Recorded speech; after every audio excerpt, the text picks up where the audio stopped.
안녕하세요. 저는 결혼한 지 이제 2년 차가 된 새댁입니다. 아직 아이는 없지만 요즘 들어 저희 부부도 슬슬 아이를 가질 계획을 세우고 있어요. 사실 결혼 초반에는 둘만의 시간을 충분히 보내고 싶어서 일부러 미뤄왔는데 주변에서 하나둘씩 아이 소식을 전하는 걸 보니 마음이 달라지더라고요. 남편은 이형제 중에서 차남이고 저에게는 오빠가 한 명 있습니다. 우리 집도 시댁도 아들 둘이라 그런지 서로의 형제 이야기를 나눌 때 공감대가 잘 맞았어요. 제가 볼 때 남편과 아주버님은 정말 괜찮은 사람들이에요. 성품도 바르고 예의도 바르고 말투 하나까지도 조심스러워서 처음 만났을 때부터 참 잘 자란 사람들이구나 하는 생각을 했습니다. 특히 아주버님은 과묵하면서도 가족을 아끼는 모습이 인상적이었고 남편은 늘 저를 먼저 배려하고 존중해주는 사람이었어요. 그래서 저는 이 두 사람이 어떻게 같은 어머니 밑에서 이렇게 곱고 반듯하게 자랐을까? 신기하다는 생각을 종종 하곤 합니다. 그 이유를 곰곰이 생각해보면 아마도 시아버지의 영향이 크지 않았을까 싶어요.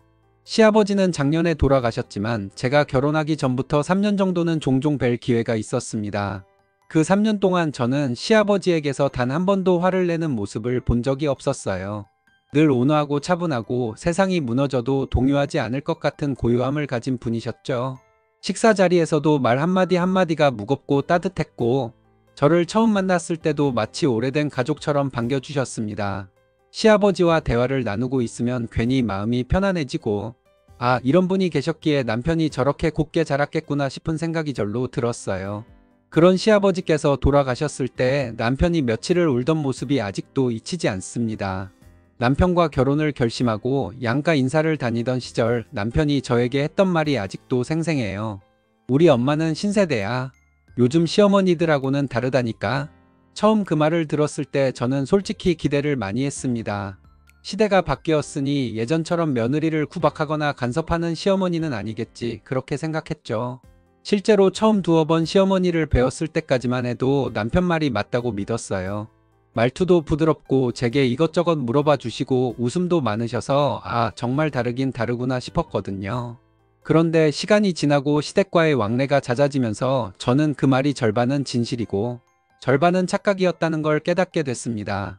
저희 시어머니는 요즘 어머니들과는 확실히 다르긴 한데 그 다름의 방향이 제가 상상했던 것과는 완전히 반대였거든요. 요즘 어머니들이 며느리를 존중하고 말 한마디에도 조심하는 반면 저희 시어머니는 그런 건 안중에도 없는 분이었어요. 며느리 앞에서 막말을 하고 때로는 막장 드라마에서나 나올 법한 행동을 서슴없이 하시는 분이었습니다. 그 시작은 결혼식이 끝나고 신혼여행에서 돌아온 바로 다음 날이었습니다. 신행에서 돌아온 다음 날 친정에서 하루를 자고 인사드리러 시댁에 찾아갔는데 그때부터 시어머니는 저를 야, 너라고 부르기 시작하셨어요. 처음 들었을 때는 귀를 의심했습니다. 야, 너라니요? 친구도 아니고 처음 뵙는 사람에게 그런 말을 듣는 것도 아니고 시어머니께서 며느리에게 그렇게 부르신다는 게 저는 믿기지 않았어요. 어떤 사람은 친근하게 부르면 정감이 느껴진다고 하지만 저에게 그 말투는 처음부터 불쾌하고 거슬렸습니다. 며느리를 이름으로 불러주는 게 그렇게 어려운 일인가 싶었죠. 결국 저는 남편에게 그 이야기를 털어놓았고 남편은 엄마 그렇게 부르면 안 되라고 여러 번 말씀을 드렸지만 전혀 먹히지 않더라고요. 몇 번이고 말다툼을 한 끝에야 시어머니는 마지못해 제 이름을 부르기 시작하셨습니다. 그런데 그조차도 오래가지 않았어요. 분위기만 풀리면 다시야 너라는 말이 툭 튀어나왔고 저는 그때마다 마음이 쿡쿡 찔리는 기분이 들었습니다. 그렇게 저희 시어머니와 저의 관계는 아주 불편하고 묘한 기류 속에서 시작되었죠. 저희 부부는 함께 자영업을 하고 있습니다. 처음부터 각자 따로 일하는 게 아니라 같은 업종 안에서 역할을 나눠 함께 회사를 꾸려가고 있죠. 그러다 보니 집안일도 자연스럽게 누가 여자인가 남자인가 하는 구분이 아니라 그때그때 시간이 되는 사람이 맡아서 하는 방식으로 정착됐습니다. 남편도 처음부터 그런 부분에 대해 확고한 생각을 가지고 있었고 저 역시도 같이 일을 하고 같이 벌어들이는 입장이니 집안일도 당연히 공동의 몫이라고 여겼어요. 사실 그런 점이 제가 남편에게 마음을 연 이유 중 하나였거든요. 서로를 도우려는 태도, 작은 일 하나라도 미루지 않고 함께 책임지려는 마음이 느껴졌기 때문입니다. 저희 집에서는 누가 더 많이 하느냐를 따지는 싸움 대신 오늘은 내가 할게, 이번엔 내가 좀 쉬어 하는 대화가 오갑니다. 말 그대로 서로의 하루를 존중하며 사는 삶이었죠. 그런데 결혼한 지 얼마 지나지 않았을 때, 그러니까 한창 신혼의 단꿈 속에서 함께 가게를 키워나가던 시기였는데요. 어느 날 시어머니께서 저희 집에 갑작스럽게 들르셨습니다. 저는 반갑게 맞이할 준비를 하며 현관문을 열었는데, 시어머니는 들어오자마자 눈앞에 펼쳐진 광경을 보고 그대로 폭발하셨습니다. 마침 남편이 점심을 먹고 나서 싱크대에서 설거지를 하고 있었거든요. 그것도 아주 평범한 일상이었는데 시어머니 눈에는 그게 도저히 용납되지 않는 일이었던 겁니다. 문이 열리자마자 들려온 건 인사말이 아니라 귀를 찢을 듯한 고래고래 소리였습니다. 남편은 최대한 차분하게 설명을 하려고 했습니다. 엄마, 요즘 다 이렇게 살아. 우리 둘 다 같이 일하고 같이 돈 버는데 집안일도 같이 하는 게 당연하지 않겠어? 라며 조용히 말씀드렸지만 시어머니는 아들의 말조차 들을 생각이 없어 보였습니다. 오히려 목소리는 점점 더 커졌고 화살은 온전히 제 쪽을 향했습니다. 내 귀한 아들을 너한테 줬는데 네가 이런 걸 시켜? 너네 부모는 결혼해서 남편 집안일 시키라고 그렇게 가르쳤냐? 하는 말까지 들었을 때는 얼굴이 확 달아올라 숨이 턱 막히는 기분이었습니다. 처음엔 시어머니의 말투를 듣고 혹시 농담인가? 싶었지만 그 눈빛은 결코 농담이 아니었어요. 진심으로 저를 나무라고 있었죠. 그날 저는 입술을 꽉 깨물고 아무 말도 하지 않았습니다. 말 한마디 했다가 더 큰 싸움으로 번질까 두려웠고 무엇보다도 옛날 세대니까 저럴 수도 있지 하고 제 마음을 다독였어요. 스스로를 설득하며 지금은 처음이라서 그러는 거야. 시간이 지나면 이해하시겠지라며 억지로 넘어갔죠. 그런데 그렇게 생각하려고 해도 속에서는 분노가 치밀어 올랐습니다.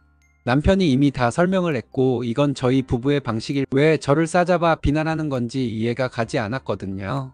더군다나 시어머니 연세가 80대, 90대라면 세대 차이라는 말로 포장할 수도 있겠지만 올해로 60 초반 한창 사회생활도 활발히 하시고 스마트폰도 능숙하게 다루시는 요즘 분이에요.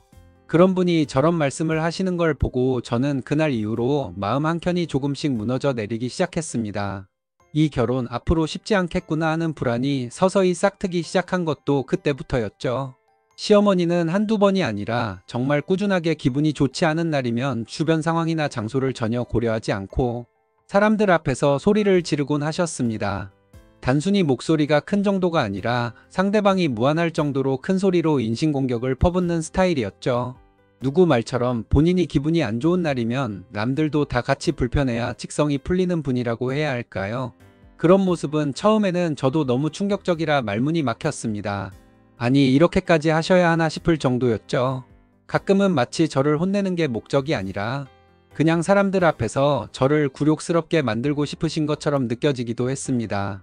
한 번은 가족끼리 외식을 하러 간 자리였는데 시어머니는 갑자기 식사 도중 저를 향해 큰 소리로 고함을 치기 시작했습니다. 너는 말이야, 시어머니 앞에서 하는 태도가 왜 그 모양이야? 내가 사람 구실을 하려면 아직 멀었어 하면서 식당 안의 시선이 한꺼번에 우리 테이블로 몰릴 정도로 소리를 지르셨어요. 순간 공기가 싸늘해지는 걸 느낄 정도였죠. 처음엔 조용히 식사하던 옆 테이블 손님들도 하나둘 고개를 돌려 저희를 바라봤고 결국엔 몇몇 분들이 못 참겠다는 듯 한마디씩 하시더라고요. 아니, 사람 많은 데서 왜 저러셔? 요즘도 저런 시어머니가 있네 하는 말들이 들려왔습니다. 심지어 어떤 분은 아들이 이혼하게 만들려고 일부러 저러는 거 아냐? 정신이 좀 나간 사람인가 보내라고까지 했어요. 그 말들을 들은 시어머니는 그제야 사람들이 자신을 향해 손가락질한다는 걸 느끼셨는지 입술을 꼭 다물고 주변을 째려보며 아무 말도 하지 않으셨습니다. 하지만 이미 엎질러진 물이었죠. 분위기는 싸늘하게 식어 있었고 저는 얼굴이 화끈거려서 고개를 들 수가 없었습니다. 그렇게 욕을 먹고도 시어머니는 미안하다는 말 한마디 없이 묵묵히 밥만 뜨셨습니다. 저는 그 순간 깨달았어요. 이분은 자신이 틀렸다고 생각하지 않는구나. 누가 뭐라 하든 자신이 하고 싶은 말은 반드시 해야 속이 풀리는 분이구나 하는 걸요. 그뿐만이 아니었습니다. 시어머니는 아주버님 내외 이야기를 꺼내며 제 앞에서 큰형님을 헐뜯는 일도 서슴지 않으셨습니다. 아주버님 부부도 저희처럼 맞벌이를 하고 있는데요. 형님은 직장 특성상 퇴근이 꽤 늦습니다. 그래서 아주버님이 빨래며 청소 같은 집안일을 거의 도맡아 하신다고 해요. 다만 요리는 영 소질이 없으셔서 밥을 직접 차려 먹기보다는 밖에서 사 먹거나 간단한 인스턴트 음식을 하거나 배달을 시켜 먹는 일이 많다고 들었습니다. 그런데 그 얘기를 들은 시어머니는 눈을 흘기며 말하셨어요. 아니, 여자가 돈 번다고 집안일을 안 하는 게 말이 돼? 밥을 젓다위로 챙기니 살만 찌는 거지. 그 말투가 얼마나 비아냥거리는지 옆에서 듣고 있던 저까지 기분이 상할 정도였습니다. 웃긴 건 그렇게 형님을 살만 찐다고 비난하는 시어머니, 본인 체격이 형님보다 훨씬 더 풍만하시다는 겁니다. 그런 분이 다른 사람 외모를 가지고 흉을 보는 걸 보면 정말 어이가 없을 때가 많아요. 저는 늘 생각합니다. 형님은 참 좋은 분이라고요. 저 같았으면 매번 그런 말을 들을 때마다 속이 뒤집혔을 텐데, 형님은 그런 말에도 웃으며 넘기고 끝까지 웃음을 잃지 않으십니다. 일을 하랴, 집안일을 하랴 정말 고생이 많으신 분인데 말이죠. 솔직히 제가 시어머니 입장이었다면 큰며느리를 볼 때마다 고생 많다, 수고 많다 하며 등을 두드려줬을 것 같아요. 형님 앞에서조차 저렇게 흉을 보시는 걸 보면 당연히 다른 자리에서는 제 얘기도 마찬가지겠죠. 어딘가에서는 제가 남편을 부려먹는 며느리라거나 싸가지 없는 며느리라는 소리를 하고 계실 겁니다. 그걸 생각하면 속이 뒤틀리고 분하고 이 사람과 앞으로 어떤 관계를 맺고 살아야 하나 하는 생각이 머리를 떠나지 않습니다. 결혼하고 6개월쯤이 지났을 때였어요. 그동안 저는 그냥 참는 수밖에 없다고 생각하며 버텨왔습니다. 하루하루가 고역이었지만 남편이 좋은 사람이고 언젠가는 시어머니도 변하시겠지라는 희망을 붙잡고 살았죠. 그런데 어느 날 몸이 이상하게 반응하기 시작했습니다. 갑자기 어지럽고 숨이 가빠지면서 가슴이 두근거리는 증상이 나타난 거예요. 처음에는 단순한 감기나 피로라고 생각했지만 증상이 점점 심해지더니 밤에 누워 있어도 숨쉬기가 힘들고 자다가도 벌떡 깨는 일이 반복됐습니다. 결국 저는 병원으로 향했죠. 의사는 제 이야기를 듣고 몇 가지 검사를 하더니 이건 신체적인 문제가 아니라 심리적인 원인일 가능성이 크다고 했습니다. 잠을 제대로 자지 못해서 그런 것 같고 스트레스가 누적된 상태라고요. 정신과 상담을 받아보는 걸 권유받았는데 그 말을 듣는 순간 눈물이 왈칵 쏟아졌습니다.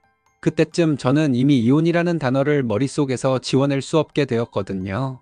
결혼 전에는 단 한 번도 상상조차 해본 적 없는 단어였는데 매일같이 이어지는 시어머니의 폭언과 모욕, 그리고 그걸 참아내야 하는 제 모습이 너무 비참하게 느껴졌습니다. 결국 저는 남편에게 마음을 털어놓았습니다. 처음에는 말이 잘 나오지도 않았고 말하다가 몇 번을 울기도 했어요. 그러자 남편은 제 손을 꼭 잡더니 그동안 자신이 너무 무심했다고 미안하다고 하더군요. 그리고 그날 이후 남편은 시어머니에게 처음으로 아주 크게 화를 냈습니다. 지금까지 단 한 번도 그렇게까지 화를 내는 걸 본 적이 없었는데 남편은 참다 못해 엄마 제발 아내를 사람 취급 좀 해줘. 내가 사랑하는 사람이야. 라며 큰 소리를 치더라고요. 그 일 이후로 시어머니의 태도가 조금 바뀌긴 했습니다. 남편이 있을 때는 아무렇지 않은 척하며 점잖게 굴고 말 한마디도 조심스럽게 했어요. 하지만 남편이 집을 비우는 날이면 다시 본색을 드러냈죠. 내가 어디서 굴러먹다 왔길래 감히 내 앞에서 말대꾸를 해? 같은 말들을 아무렇지 않게 내뱉었습니다. 하지만 예전처럼 무조건 참고만 있진 않았습니다. 저는 그때마다 남편에게 그대로 다 이야기했어요. 마치 어린아이가 일기 쓰듯 하나도 빠짐없이요. 그러면 남편은 또 시어머니에게 찾아가 다신 그러지 말라고 호통을 치곤 했죠. 그게 반복되다 보니 시어머니도 점점 제 앞에서는 말조심을 하는 기색이 보였습니다. 물론 여전히 못된 말을 하긴 했지만 예전처럼 대놓고 소리 지르는 일은 줄어들었어요. 그리고 저도 어느 순간부터는 더 이상 당하고만 있지 않았습니다. 몇 번은 시어머니의 말에 똑 부러지게 대꾸도 했습니다. 어머니, 지금 그 말씀은 너무 무례하신 것 같아요. 라고 말했을 때 시어머니의 얼굴이 굳어지는 걸 보면서 속으로 묘한 통쾌함을 느꼈죠. 그렇게 팽팽한 신경전이 이어지던 중 얼마 전 추석 때 큰 사건이 하나 터졌습니다. 그 일 이후로 시어머니가 저를 대하는 태도가 눈에 띄게 달라졌어요. 예전처럼 함부로 말하지 못하고 제 눈치를 보기 시작했죠. 사실 마음 같아서는 지금까지 제가 당한 것보다 더한 걸 돌려주고 싶기도 했습니다. 하지만 그렇게 해봤자 결국 같은 사람이 되는 것 같아 참기로 했어요. 그래도 속은 시원했습니다. 이제라도 내가 호락호락한 며느리가 아니라는 걸 아셨겠지 하는 생각에 말이죠. 참 시어머니는 무례하기만 한 게 아니라 염치도 없는 분입니다. 남편이 저희 부모님께 처음 인사드리러 가던 날 있었던 일은 지금 생각해도 어이가 없습니다. 그날 큰형님이 정성껏 한우 세트와 과일 세트를 주문해 남편 손에 들려보냈다고 하더라고요. 형님 입장에서는 집안 어른에게 인사를 드리는 날이니 최대한 예의를 갖추려는 마음이었겠죠. 그런데 시어머니는 그걸 두고 결혼 후 한참 동안이나 입에 달고 사셨습니다. 여자 집에 인사 가는 건데 뭘 그렇게 비싼 걸 사가? 그럴 필요도 없는 건데 하고요. 마치 그게 아주 잘못된 일이라도 되는 것처럼 말이죠. 그 말을 들을 때마다 정말 웃음만 나왔습니다. 왜냐하면 저도 시댁에 처음 인사 올 때 거의 비슷한 수준의 선물을 정성껏 준비해서 찾아뵀거든요.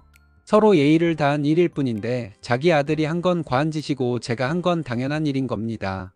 이런 이중잣대가 어디 있나요? 시어머니의 말 한마디 한마디가 저를 지치게 만들었고 이제는 정말 어떤 일이 벌어져도 이상하지 않을 것 같다는 생각이 들 정도였습니다. 저희 친정은 결혼 첫 명절부터 지금까지 한 번도 예의를 소홀히 한 적이 없습니다. 명절이 돌아올 때마다 늘 정성껏 그것도 꽤 비싼 선물을 시댁에 보냈어요.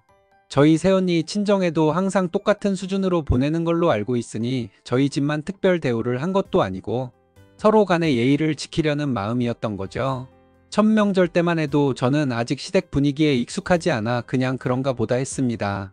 친정에서 좋은 선물을 보냈음에도 시어머니 입에서 고맙다는 말 한마디 들을 수 없었고 명절이 끝난 뒤 아주버님이 답례 선물을 가져오면서 어머니가 보내신 거니 친정에 잘 전해달라고 말했을 때도 그냥 그렇게 하는 건가 보다 하고 넘겼어요.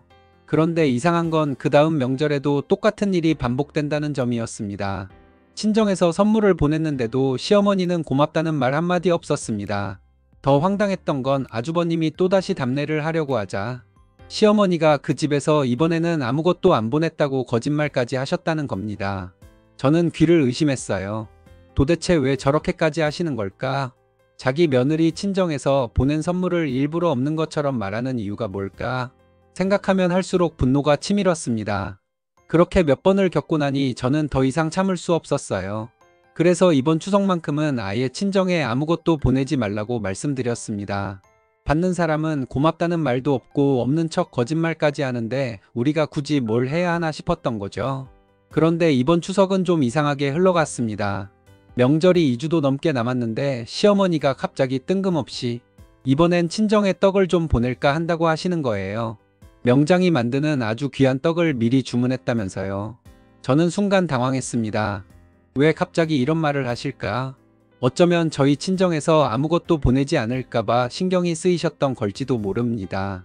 그 말이 너무 구체적이라 거짓말일 리 없다고 생각한 저는 서둘러 친정에 전화를 걸어 상황을 그대로 전했어요. 어머니께서 이번에는 명장이 만든 비싼 떡을 보내신다고 해요. 그러자 친정 부모님은 그럼 우리도 정성껏 준비해야지 하시며 부랴부랴 선물을 챙겨 보내셨습니다. 그리고 명절 전날 차례 음식을 준비하며 분주하던 와중에 시어머니 입에서 나온 말 한마디는 저를 말 그대로 얼어붙게 만들었습니다. 어쩌냐? 그 집에서 주문이 밀려서 못 보낸댄다더라. 추석이 지나고라도 보내라고 했으니 너도 그렇게 잘 말해라. 그 말을 들었을 때 저는 순간 귀를 의심했습니다. 지금 무슨 소리를 하시는 거지? 저희 친정은 이미 선물을 다 보냈는데 마치 아무것도 받지 않은 사람처럼 아무 일도 없는 것처럼 태연히 그렇게 말씀하시는 겁니다. 어이가 없고 화가 치밀었지만 일단 저는 친정에 전화를 걸어 시어머니께서 주문이 밀려 추석 지나서라도 보내신다고 하셨다고 조심스럽게 말씀드렸어요. 부모님께서 괜히 서운해하시지 않도록 최대한 차분하게 말했죠. 전화를 끊고 난 뒤 한참 동안 멍하니 서 있었습니다. 이게 대체 뭐하는 짓일까? 왜 이렇게까지 하시는 걸까? 저희 친정이 어떤 마음으로 얼마나 정성껏 선물을 준비했는지 아실 텐데 왜 매번 고맙다는 말 한마디조차 하지 않으시고 심지어 거짓말까지 서슴지 않으시는 걸까요? 추석이 끝나고 며칠 뒤 시어머니가 느닷없이 우리 가게를 찾아오셨습니다. 마침 그날은 손님이 한산한 날이라 남편과 저는 잠시 커피를 마시며 숨을 고르고 있었죠. 그런데 들어오자마자 시어머니 입에서 튀어나온 첫 마디가 참 가관이었습니다. 사돈한테 보낼 선물 어쩌면 좋을까? 순간 제 속에서 무언가가 뚝 하고 끊어지는 느낌이 들었어요. 무슨 말씀이냐고 되물으니 시어머니는 마치 아무 일도 없었다는 듯 똑같은 말을 반복했습니다. 사돈한테 보낼 선물 말이다. 뭐가 좋을까? 저는 그 자리에서 욕이 입 밖으로 튀어나올 뻔했어요. 진짜로요. 그 사람 얼굴을 계속 보고 있으면 정말로 입에서 저도 모르게 막말이 터져 나올 것 같아서 순간적으로 몸을 돌려버렸습니다. 그런데 시어머니는 제 표정 따위는 신경도 쓰지 않은 채 다시 말하더군요. 선물 말이야, 뭐가 좋을까? 그 말을 듣는 순간 그동안 억눌러 왔던 감정이 마치 오래된 댐이 무너지는 것처럼 터져 나왔습니다. 더 이상 제 안에 화를 붙잡아 둘 수가 없었어요. 저는 결국 옆에서 아무 말 없이 앉아있던 남편을 향해 소리를 질러버렸습니다. 매번 이딴 시기라서 이번 명절에는 우리가 직접 챙기지 않기로 한 거잖아.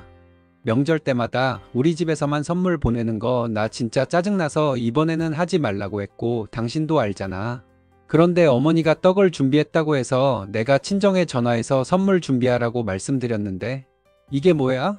이거 사기야, 사기. 받을 거 다 받아놓고 선물은 안 보내는 게 말이 되냐고. 제 목소리가 점점 떨렸고 숨이 차오를 정도로 분노가 치밀어 올랐습니다.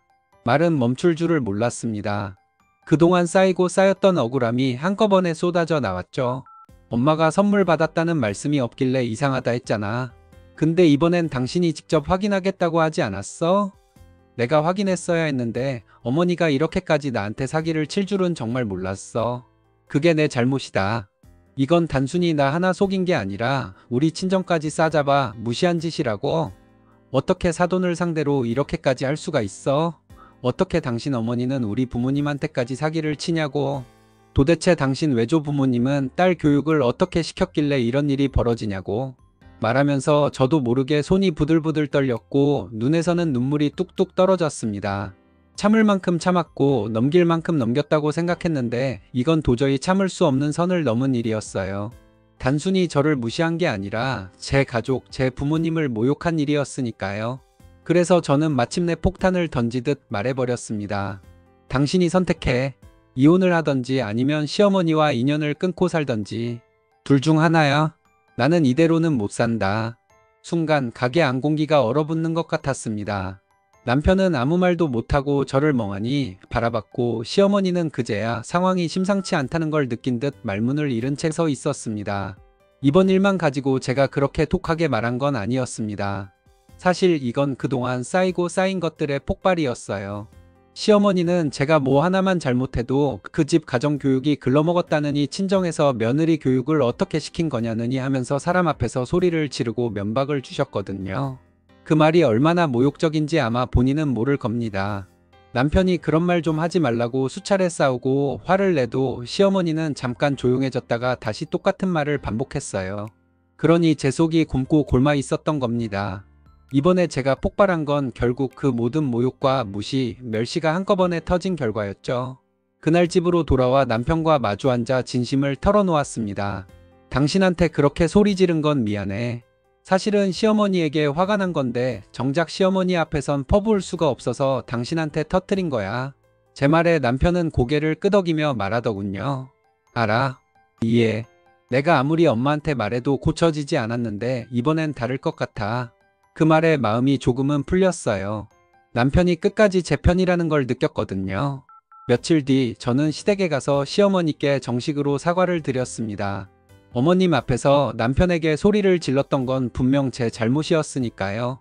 어머님, 그날 제가 흥분해서 남편에게 소리친 건 제 잘못이에요. 죄송합니다.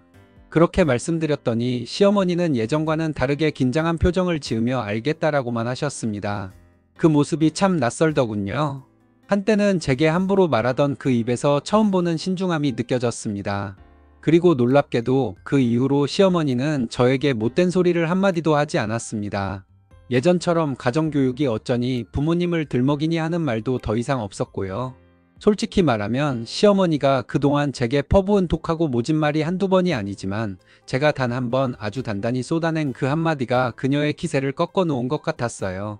시어머니가 제 앞에서 기가 죽은 모습으로 조심스레 말하는 걸 보고 있자니 묘하게 속이 시원하기도 하고 이제야 제 자리를 찾은 기분이 들더라고요.